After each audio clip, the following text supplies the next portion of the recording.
Good morning students, class 7th Hindi grammar chapter 14 वाक्य विचार। दिए गए चित्र को ध्यान से देखिए।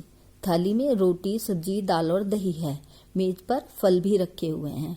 बच्चे रुचि से पौष्टिक भोजन खा रहे हैं। ऊपर के 3 वाक्य चित्र के बारे में सुंदरता से बता रहे हैं।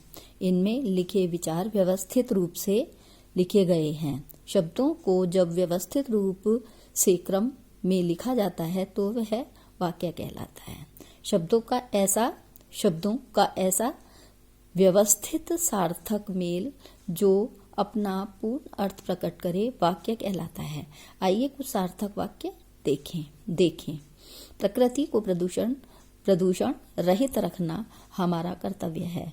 मुझे भारतीय होने पर गर्व है। मनुष्य विवेकशील प्राणी है। वाक्य के भेद। वाक्य के मुख्यतः 2 अंग होते हैं, कै उद्देश्य, खे विधेय। वाक्य उद्देश्य विधेय।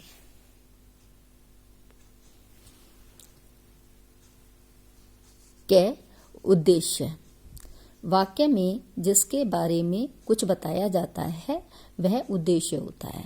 विधेय उद्देश्य के बारे में जो भी बताया जाए उसे विधेय कहते हैं। आइए नीचे दिए हुए वाक्यों में उद्देश्य एवं विधेय देखें।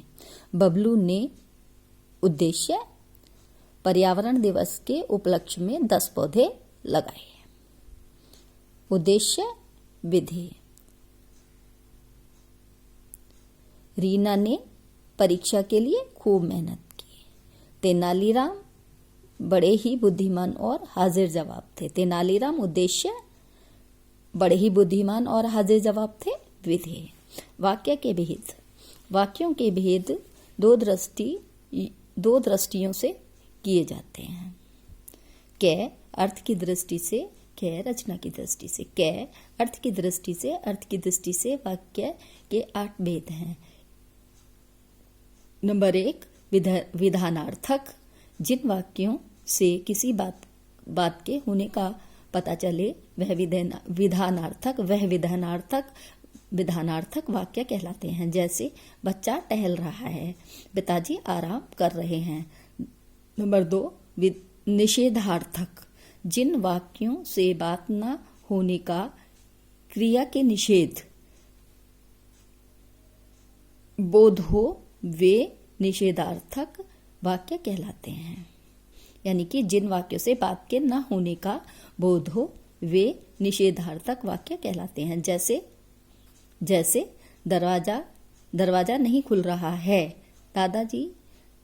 दादी जी की तबीयत ठीक नहीं है।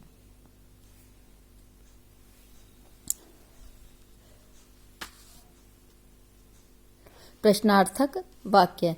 जिन वाक्यों से प्रश्न पूछने का पता चले वो प्रश्नार्थक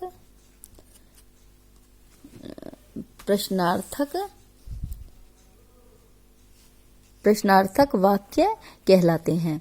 जैसे तुम इतनी देर से क्यों आए हो, क्या तुम्हारी कोई समस्या है। नंबर 4 आज्ञार्थक वाक्य। जिन वाक्यों में आज्ञा दी जाती है या अनुरोध किया जाता है वे आज्ञार्थक वाक्य कहलाते हैं। जैसे कृपया शांत हो जाएं, जाओ कमरे में जाकर पढ़ो, उसे तंग मत करो। नंबर 5 संदेहार्थक वाक्य। जिन वाक्यों में कार्य के होने में संदेह या संभावना व्यक्त हो वे संदेहार्थक वाक्य कहलाते हैं। जैसे लगता है वह नहीं आएगा, शायद पिताजी आज जल्दी आएंगे, अब तक तो वह काम कर चुका होगा। संकेतार्थक वाक्य। जिन वाक्यों में क्रिया का होना किसी शर्त पर आधारित होता है उसे संकेतार्थक वाक्य कहते हैं। जैसे अगर तुम कार्य पहले कर लेते तो यह परेशानी नहीं होती। यदि बारिश ज्यादा होगी तो सड़क पर पानी भर जाएगा। यदि तुम एकाग्रता से काम करोगे तो तुम्हें सफलता अवश्य मिलेगी। नंबर 7 इच्छार्थक वाक्य। जिन वाक्यों में इच्छा या कामना का भाव प्रकट होता है इच्छार्थक वाक्य कहलाते हैं। जैसे चलो घूमने चलते हैं, काश मैं इस प्रतियोगिता में जीत हासिल कर लेती, ईश्वर तुम्हें लंबी उम्र दे।